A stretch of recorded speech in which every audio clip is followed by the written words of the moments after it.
कि तमाल कृष्ण महाराज एक दिन सुबह के समय स्वरूप दामोदर प्रभु को शिल प्रभुपाद से मिलाने लाए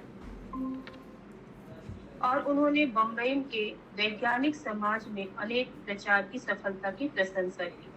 प्रभुपाद सदा स्वरूप दामोदर प्रभु के कार्यक्रम से प्रभावित रहते थे और उन्होंने उन्हें नवीन विज्ञान के दोष प्रदर्शित करने पर सुझाव दिए थे। उन्होंने कहा कि उनकी मुख्य समस्या यह है कि वे यह सरल तथा स्वीकारना नहीं चाहते कि जीवन का सूत्र जीवन ही है। जड़ पदार्थ से जीवन उत्पन्न नहीं होता। वे पूरे जगत को दिग्भ्रमित कर रहे हैं। फिर इसके बाद उन्होंने श्रील प्रभुपाद ने कहा कि क्योंकि उनका आधारभूत सिद्धांत ही गलत है, वे कभी भी सही निष्कर्ष पर नहीं पहुंच पाएंगे। वे कभी सिद्ध नहीं कर पाएंगे कि वे सभी से झूठे वादे कर रहे हैं कि एक दिन वे धोखा देंगे कि जड़ पदार्थ से जीवन आता है। यह वचन एक उत्तर अंकित चेक के समान है। मेरे पास अभी धन नहीं है, पर भविष्य में आ जाएगा। हमें निश्चित ही उन्हें चुनौती देनी चाहिए और उनके ढोंग का प्रदर्शन पर्दाफाश कर देना चाहिए। यह हमारा कर्तव्य है। वे वैज्ञानिक नहीं, केवल ठगों का एक झुंड है। कल हम लोग ने यहाँ टेक्स्ट पढ़ा था, आज हम इसके आगे से करेंगे। हरे कृष्ण। श्रील प्रभुपाद ने स्वरूप दामोदर प्रभु से पूछा कि उन्हें भक्ति वेदांत इंस्टीट्यूट को चलाने और अपने वैज्ञानिक प्रचार के लिए कितने धन की आवश्यकता होगी। स्वरूप दामोदर प्रभु पहले शांत थे और फिर कहा कि उन्हें पता नहीं। श्रील प्रभुपाद ने फिर तमाल कृष्ण महाराज से पूछा। कुछ समय सोचने के बाद महाराज ने कहा कि इस परियोजना के लिए लगभग $10,000 प्रति माह की आवश्यकता होगी। तो प्रभुपाद ने उन्हें कहा कि भक्ति वेदांत बुक ट्रस्ट को इतनी ही राशि इंस्टीट्यूट को प्रति मास देने का आदेश करें। इससे यह स्पष्ट हुआ कि वे वैज्ञानिक प्रचार को कितना महत्व देते थे। हम सब दूत स्वामी महाराज भी एक दिन श्री प्रभुपाद से मिलने आए। प्रभुपाद उनके प्रति बड़े स्नेहपूर्ण थे और बदले में वे भी बहुत ही विनम्र और विनीत थे। उन्होंने जर्मनी सरकार का सामना करते हुए कुछ कठिनाइयों की सूचना दी। उन्होंने माना कि वहां जर्मनी में कृष्ण भावनामृत का अत्यधिक उत्साह के साथ प्रचार करते हुए उन्होंने कुछ गलतियां की थी। श्रील प्रभुपाद ने ध्यान पूर्वक सुना और पूछा कि वे इस समय क्या कर रहे हैं। तो हमस्तूत महाराज ने उत्तर दिया कि वे जर्मनी के भक्तों के एक समूह और कुछ नए भारतीयों के साथ प्रचार करते हुए भारत में भ्रमण करते रहे थे। श्रील प्रभुपाद यह सुनकर प्रसन्न थे, पर उन्होंने कहा कि उनके पास कृष्ण भावना विकसित करने के लिए एक विशेष क्षेत्र होना चाहिए। केवल अंधाधुंध यात्रा और प्रचार करने से सर्वाधिक प्रभाव प्राप्त नहीं होगा। उन्होंने कहावत बताई, ए रेलिंग स्टोन गैदर्स नो म्यूस, बहते पत्थर पर काई नहीं लगती, और कहा कि हम मस्तूत श्रीलंका जाकर वहां प्रचार करें, क्योंकि उस क्षेत्र में कोई भी गतिविधियां नहीं हो रही थी। हमस्तूत महाराज ने हम यह सुझाव स्वीकार किया और अगले ही दिन श्रीलंका चले गए। एक सुबह प्रसाद के बाद श्रील प्रभुपाद अपनी मेज के आसन के पीछे बैठे थे और उन्होंने मुझे उनकी जप थैली लाने के लिए कहा। मैं वह लेकर आया और उनके सामने बैठ गया। जैसे ही उन्होंने जप करना आरंभ किया, मैंने भी वैसा ही किया। धीरे धीरे अपना सिर हल्के से आगे पीछे हिलाते हुए धरती पर देखते हुए फिर उन्होंने बोलना शुरू किया। उन्होंने टिप्पणी की, लोग सोचते हैं कि कृष्ण की गोपियों के साथ लीलाएं अनैतिक है। नैतिकतावादी विशेषकर कृष्ण की वृंदावन लीला में भाग ही नहीं लेना चाहते। यह सोचते हैं कि वे लीलाएं अनैतिक है। उन्होंने समझाया, अगर कृष्ण की गोपियों के साथ लीलाएं अनैतिक है तो श्री सुखदेव गोस्वामी, जो एक नैष्ठिक ब्रह्मचारी थे और जिन्हें अपने परिवार के साथ कोई लेन देन नहीं था, जन्म लेते ही वे अपने माता पिता और परिवार से दूर चले गए, यह समझकर कि परिवार उनके लिए एक बंधन का कारण हो जाएगा। ऐसे सुखदेव गोस्वामी के विस्तार के साथ वृंदावन की गोपियों के साथ कृष्ण की लीलाओं का वर्णन क्यों किया? कृष्ण की गोपियों के साथ लीलाएं अनैतिक नहीं है, पर उनकी नकल उतारना अनैतिक है। कृष्ण की वृंदावन लीलाएं सर्वोच्च आध्यात्मिक गतिविधियां हैं, पर जब हम उनका इस भौतिक जगत में प्रतिबिंब देखते हैं, तो यह उच्चतम निम्नतम दिखाई देता है। और इसीलिए जब कोई व्यक्ति, कोई मृत्यु जीव, एक विवाहित स्त्री, एक अविवाहित स्त्री या किसी और की पत्नी के साथ ऐसा संबंध रखता है, तो यह निश्चित रूप से पर अनैतिक है, घिनौना है। नैतिकता और अनैतिकता का कृष्ण के विषय में प्रश्न ही नहीं उठता, क्योंकि उनका हर कार्य परम नैतिक, पवित्र और विशुद्ध है, क्योंकि वह परम पुरुषोत्तम भगवान है। वे ही परम भोक्ता और परम स्वामी है। जब एक स्वामी अपनी संपत्ति का भोग करता है, तब यह पूर्णतः नैतिक होता है। जब व्यक्ति किसी ऐसी वस्तु का भोग करने का प्रयास करता है जो उसकी संपत्ति नहीं है, वह अनैतिक होता है, पाप होता है, और यही चोरी है।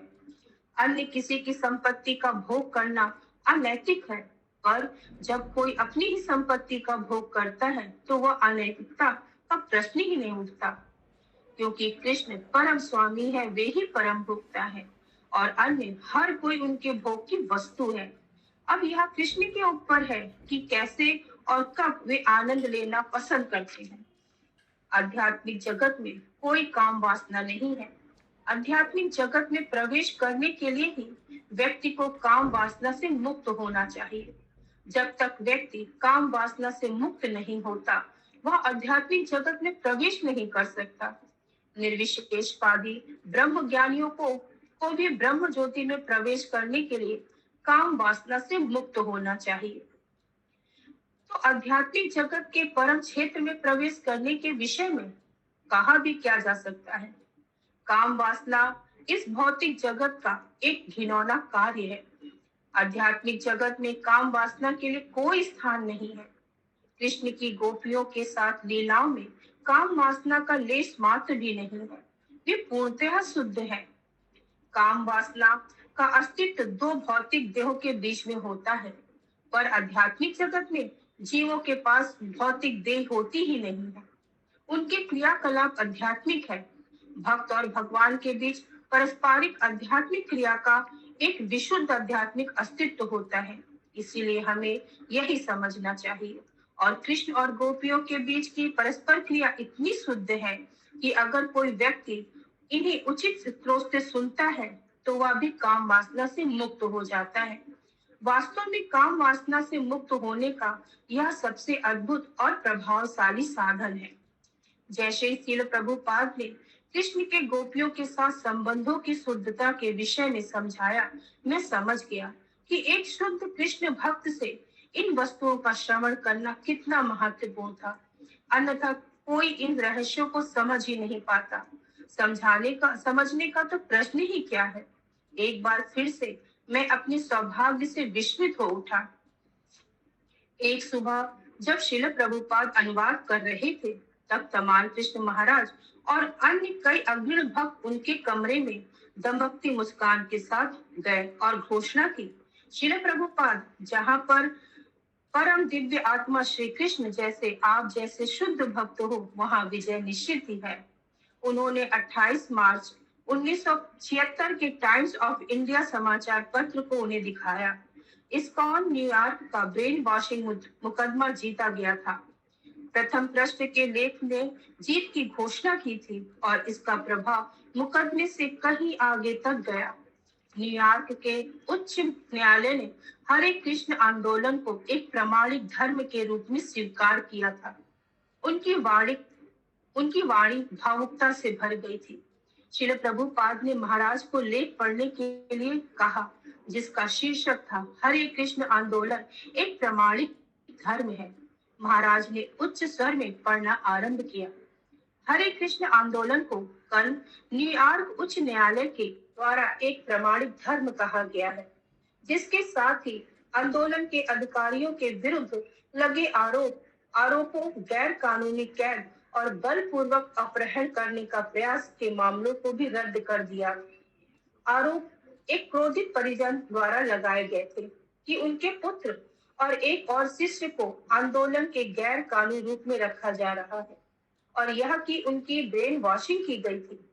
आरोप को रद्द करते हुए न्यायाधीश जॉन जेली ने कहा, इस न्यायालय के समक्ष पूर्ण और मूलभूत वास्तविक प्रश्न यह है कि क्या इस केस के दो अभिकथित पीड़ितों को और प्रतिवादियों को उनके पसंद के धर्म का पालन करने दिया जाए या नहीं, और उत्तर निश्चित ही जोरदार रूप से सकारात्मक ही होना चाहिए।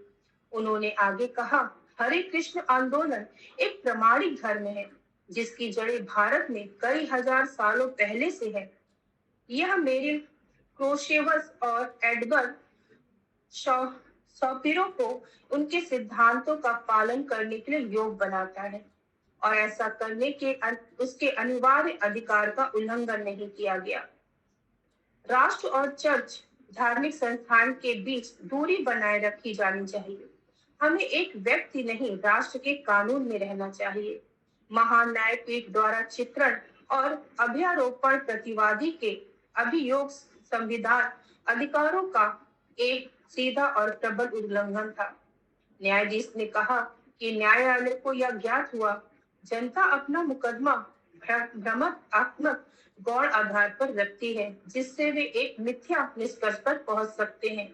अभिलेख में प्रतिवादी के बहकाने या भ्रमित करने के कार्य का कोई भी आरोप सही नहीं था। न्यायाधीश ने कहा, धार्मिक स्वतंत्रता संकुचित नहीं की जानी चाहिए, क्योंकि यह अभ्यास और आस्था के अपरंपरागत है, या इसीलिए कि मुख्य धारा के समाज या परंपरागत धर्म इसे मान्यता नहीं देते। भगवान को प्राप्त करने के लिए व्यक्ति की खोज में उसकी अपनी चेतना का अनुगमन करने की स्वतंत्रता और प्रयास के बिना संविधान में घोषित धर्म की स्वतंत्रता एक अर्थहीन अधिकार हो जाएगा। कोई भी प्रयास, चाहे वह प्रत्यक्ष अच्छे से उल्लेखित हो या नहीं, हमारे नागरिकों का सबसे महत्वपूर्ण और नित्य आवश्यक अधिकार धार्मिक स्वतंत्रता के लिए स्पष्ट खतरा होगा। श्रील प्रभुपाद ने बिना कुछ कहे गंभीरता से सर हिलाया। तमाल कृष्ण महाराज ने आगे पढ़ा, हरे कृष्ण आंदोलन पर विभिन्न गुटों द्वारा दबाव डाला जा रहा था और इस निर्णय से ऐसे कुछ उत्पीड़नों के कम होने की संभावना है और जो आंदोलन के विरुद्ध पिछले कुछ महीनों से किया जा रहे थे। श्री प्रभुपाद ने घोषणा करते हुए कहा, अब मेरा अभियान सफल हुआ। 1965 में मैं अमेरिका गया था और अब हरे कृष्ण आंदोलन पहचाना जा रहा है। कृष्ण सदा के समान अद्भुत है।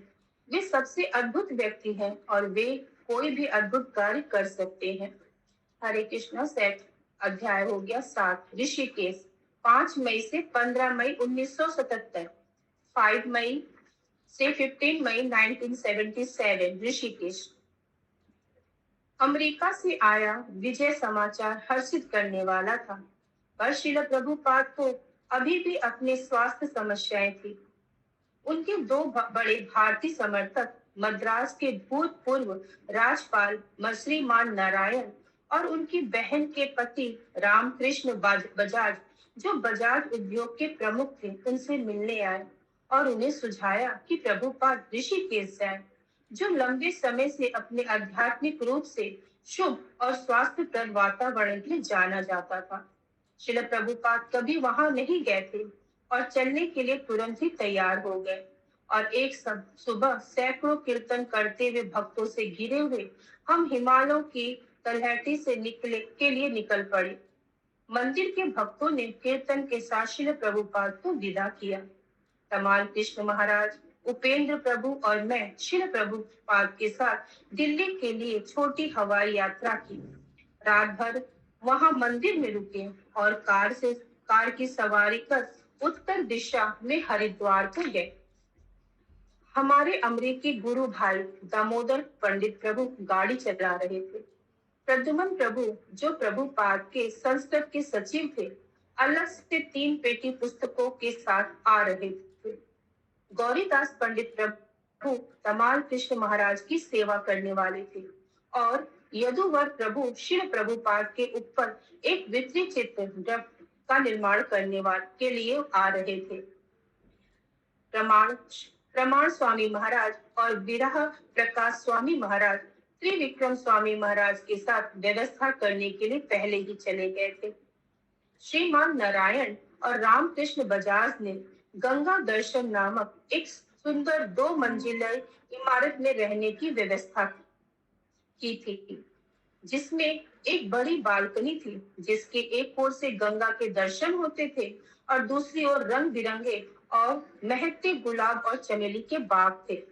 जब हम पहुंचे, श्री प्रभुपाद अपने कमरे में बैठे और पीने का पानी लाने के लिए कहा। उपेंद्र प्रभु ने उन्हें रसोई से एक गिलास में पानी ला कर दिया, पर जब प्रभुपाद ने पानी चखा तो कहा, क्या मैं ऋषिकेश में नल का पानी पीने आया हूँ? मुझे याद है कि उन्होंने कहा था कि अगर वह केवल ऋषिकेश का गंगा जल पी लेते हैं तो वे स्वस्थ हो जाएंगे। इसीलिए मैं दौड़कर नीचे गया और एक जग में थोड़ा गंगा जल लेकर वापस आया। जब प्रभुपाद ने उसे ग्रहण किया, उन्होंने मेरी ओर देखा और मुस्कुराते हुए कहा, इसे कहते हैं बुद्धिमानी, गुरुदेव के मन को समझ लेना।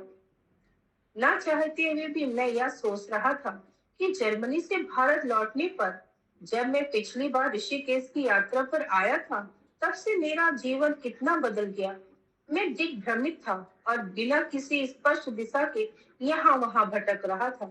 मैंने श्री प्रभुपाद के एक वाक्य के विषय में सोचा, जो जुहू में प्रातःकालीन भ्रमण के समय समुद्र किनारे चलते हुए उन्होंने कहा था। जब उन्होंने सुंदर तरह से तैयार और सभ्य कुत्तों को देखा, ये उन लोगों के थे जो समुद्र के किनारे सैर कर रहे थे। इन कुत्तों और उन कुत्तों में क्या भेद है? उन्होंने ऐसा कुछ सड़क के गंदे कुत्ते के झुंड की ओर संकेत करते हुए पूछा था, जो आते जाते लोगों पर भौंक रहे थे। जब किसी ने उत्तर नहीं दिया तो उन्होंने कहा, इन कुत्तों के स्वामी हैं, पर उनके नहीं। इस उदाहरण से मैंने समझा कि मैं अभी भी एक कुत्ता ही था, पर अब मुझे अपने आध्यात्मिक गुरु मिल गए थे। मैं रसोइया था और श्री प्रभुपाद के लिए कोई भी व्यंजन बड़ी मात्रा में बनाता था।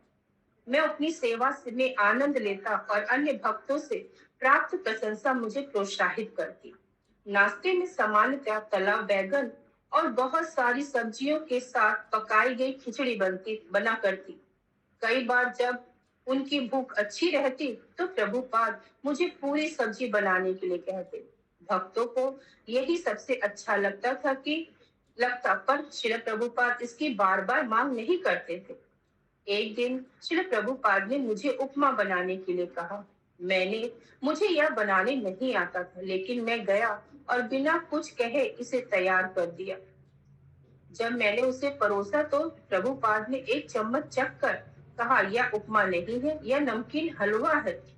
फिर उन्होंने मुझे उपमा बनाना सिखाया। 1 भाग सूजी, आधा भाग घी और 2 भाग पानी। छोटे टुकड़ों में पत्ता गोभी, आलू और बैगन काट के उन्हें घी में तलना, फिर सूजी को घी में भूरे होने तक पकाना।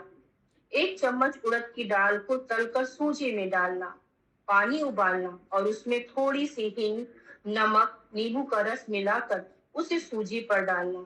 इसके बाद तली सब्जियां मिलाना और तैयार होने पर चलाना। सूजी पानी सोख लेगी। अगले दिन मैंने श्री प्रभुपाद को उपमा बनाकर परोसा। वे यह देखकर बहुत प्रसन्न थे कि मैंने उचित रूप से उसे पकाया था और मैं उन्हें प्रसन्न देखकर बहुत बहुत प्रसन्न हुआ। नाश्ते के समय के बाद मैं सब्जियां खरीदने के लिए बाजार जाया करता। प्रमाण प्रमाण महाराज और विरह प्रकाश महाराज, जो हाल ही में वेनेजुला से आए थे, सामान्यतः मेरे साथ आए। विरह प्रकाश महाराज को अंग्रेजी नहीं आती थी, पर मैं हमारे आपस के कुछ ही व्यवहारों से यह बता सकता था कि वे एक कोमल और दयालु हृदय के व्यक्ति हैं। कई बार वे मुझे पकाते हुए देखते और चुपचाप बर्तन धोने लगते, और इस शांति में हमने एक आपसी संबंध विकसित कर लिया था। मुझे त्रिविक्रम महाराज से परिचित होने का भी सौभाग्य प्राप्त हुआ। वे एक लंबे, सुंदर अमेरिकी भक्त थे, जो श्रील प्रभुपाद के प्रथम शिष्यों में से एक थे। पहले अनुभव में वे मुझे बड़े गंभीर और धीर जान पड़े, पर मैंने शीघ्र ही जान लिया कि वह एक दयालु और कोमल हृदय व्यक्ति हैं। यूं तो वे एक वरिष्ठ भक्त थे और श्री प्रभुपाद के लिए उन्होंने विश्व भर में अनेक सफलताएं प्राप्त की थी, परंतु श्री प्रभुपाद के समक्ष वे केवल एक नन्हे से बालक थे, एकदम मासूम और जीवंत। महाराज को देखते ही प्रभुपाद का चेहरा इतना खिल उठता कि मानो वे अपनी कृपापूर्ण दृष्टि से उनका आलिंगन ही कर रहे हों। त्रिविक्रम महाराज ने पहले से ही सारी व्यवस्थाएं कर ली थी और प्रभुपाद का कमरा पूरी तरह से तैयार था। एक कम ऊंचाई वाली मेज पर एक चांदी का गिलास और पानी का जग रखा था, और धरती पर मेज के पीछे एक तकिया रखा था, जिस पर श्री प्रभुपाद पलथी मारकर काम करने बैठते। बिस्तर पर एक सुंदर कढ़ाई की किया हुआ सफेद चादर बिछा था। बगल में रसोई के खानों पर खाना पकाने के लिए बर्तन सजाए गए थे, और भक्तों के कमरे में ठहरने की उत्तम व्यवस्था की गई थी। एक दिन जब दोपहर को त्रिविक्रम महाराज श्री प्रभुपाद के चरणों की मालिश कर रहे थे, तो उन्होंने कहा, श्री प्रभुपाद, आपके चरण कितने कोमल और गुलाबी हैं।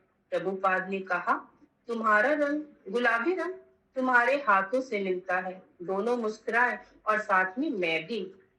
एक सुबह तमाल कृष्ण महाराज, त्रिविक्रम महाराज, प्रमाण महाराज, यदुवर प्रभु, उपेंद्र प्रभु और मैं सभी नाश्ते के बाद श्री प्रभुपाद के चारों ओर बैठे थे।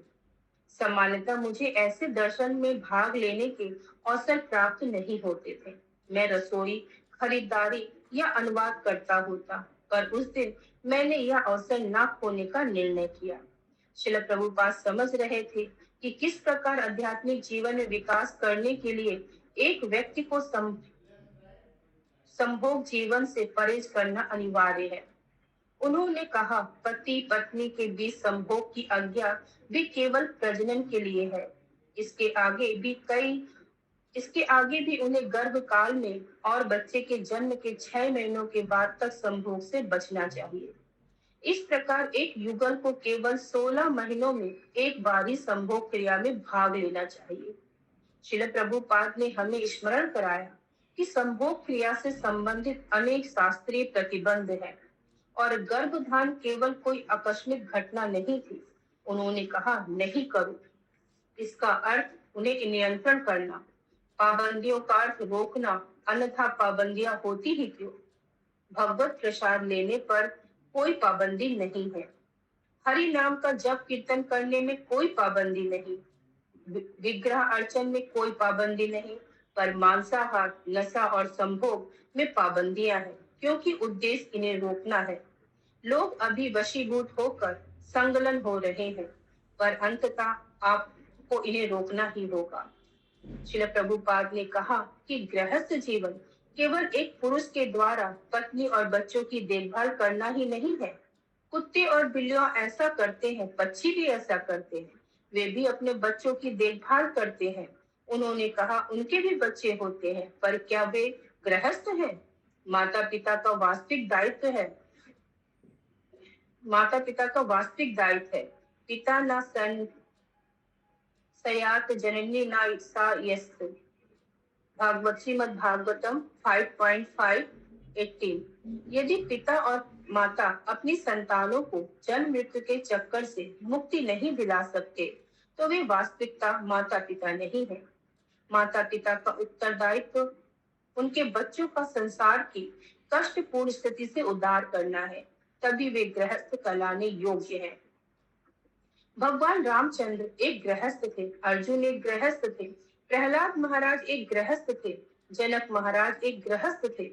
इसीलिए व्यक्ति को उनके समान गृहस्थ बनने का प्रयास करना चाहिए। यह है वास्तविक मानव सभ्यता। गृहस्थ का अर्थ इंद्रिय तृप्ति की व्यवस्था नहीं है। मैं प्रसन्न था कि श्री प्रभुपाद को सुनने के लिए बैठक में रुका। हमें उनके चरणों पर बैठकर सीधे उनसे सुनने का अवसर प्राप्त हुआ। कोई भी व्यक्ति हमारे सौभाग्य का मूल्यांकन नहीं कर सकता था। अधिकांशतः दोपहर के समय भक्त गंगा में स्नान करने जाया करते। साधारणतः मुझे अपनी जगह पर ही रहकर श्रील प्रभुपाद के लिए रसोई करने तथा उनकी सेवा के लिए रुकना होता। पर कभी-कभी मेरी सेवा जल्दी समाप्त होने पर जब मैं स्नान करने जाता तो भक्त उस समय भी वहीं पर होते। हम नदी के किनारे चलते जाते और फिर ठंडी पानी में छलांग लगाते और बहाव के साथ आगे चले जाते। ऐसा करते हुए हम बच्चों के एक झुंड के समान आपस में खिलखिलाते रहते। एक दिन एक दिन दोपहर के समय जब उपेंद्र प्रभुपाद की सेवा कर रहे थे, तमाल कृष्ण महाराज ने मुझे उनके साथ सैर पर चलने के लिए आमंत्रित किया। हम एक घुमावदार रास्ते पर वन से होते हुए लक्ष्मण झूले के ऊपर से जाकर और पर्वत के ऊपर चढ़ते हुए गंगा के सामने एक चट्टान पर पहुंचे। तीसरे पहर का सूर्य अपनी सुनहरी किरणों से पर्वतों को नहला रहा था और केवल नीचे नदी के बहने और पक्षियों की हल्की चहचहाट की आवाज आ रही थी। उस समय के लिए हम सुंदरता को निहारते हुए शांत बैठे रहे। फिर महाराज ने कहा, तुम भारत में जन्म लेने के कारण तुम भारत में जन्म लेने के कारण कितने सौभाग्यवान हो। केवल यहाँ जन्म लेकर ही तुम स्वाभाविक रूप से आध्यात्मिक संस्कृति के समीप हो। पश्चात जगत बड़ा ही अनवत है, वहां पर शुद्धता का कोई विचार ही नहीं है। मैंने कहा, हो सकता है कि मेरा जन्म भारत में हुआ, पर मुझे इस धारणा के साथ बड़ा किया गया था कि पश्चिम की उत्तम, west west is the best. कई बार मैं सोचता कि काश मैं पश्चिम में जन्म लेता। उन्होंने उत्तर दिया, हो सकता है, पर तुम्हारे परिवेश ने तुम्हारा पतन नहीं होने दिया। तुम सोच नहीं सकते कि हम कितने आचार्य विचयुक्त हैं। मैंने कहा, एक दिन एक भक्त श्री प्रभुपाद से मिलने आए। वे अपने पतित होने का पर शोक कर रहे थे, पर श्रील प्रभुपाद ने कहा कि यह केवल ऊपरी था, क्योंकि जो ही श्री प्रभुपाद ने बुलाया वह भक्त आकर इस्कॉन से जुड़ गया। हाँ, महाराज को याद आया, वे हैं भावभूति प्रभु थे। मैंने कहा, श्री प्रभुपाद कहते हैं कि उनकी सहायता करने के लिए आपको शील भक्ति सिद्धांत सरस्वती ठाकुर ने भेजा है। आप सामान्य भक्त में से नहीं हैं। श्री चैतन्य महाप्रभु ने आपको अमेरिका और यूरोप में जन्म दिलाया। विश्व भर में कृष्ण भावनामृत के प्रचार अभियान में प्रभुपाद की सहायता करने के लिए। उन्होंने लगभग मजाक करते हुए कहा, तुम्हें यह कैसे पता चला? मैंने मुस्कुराते हुए कहा, केवल अपनी बुद्धि के निरीक्षण से समझ लिया। न केवल आप सभी को श्री चैतन्य महाप्रभु ने भेजा, बल्कि साथ ही बड़ी सुंदरता से श्री प्रभुपाद के अमेरिका जाने की व्यवस्था दी थी। जब कृष्ण भावनामृत का प्रचार करने के लिए मंच सुसज्जित था, द्वितीय विश्व युद्ध के बाद अमेरिका भौतिक समृद्धि के चरम पर पहुंच गया था। पर आप सभी अमेरिकी युवा भ्रम भंग होकर यह समझ गए थे कि धन सब कुछ नहीं खरीद सकता और सभी वास्तविक सुख की खोज में एक सकारात्मक विकल्प ढूंढने लगे थे। उसी समय श्री प्रभुपाद अमेरिका पहुंचे।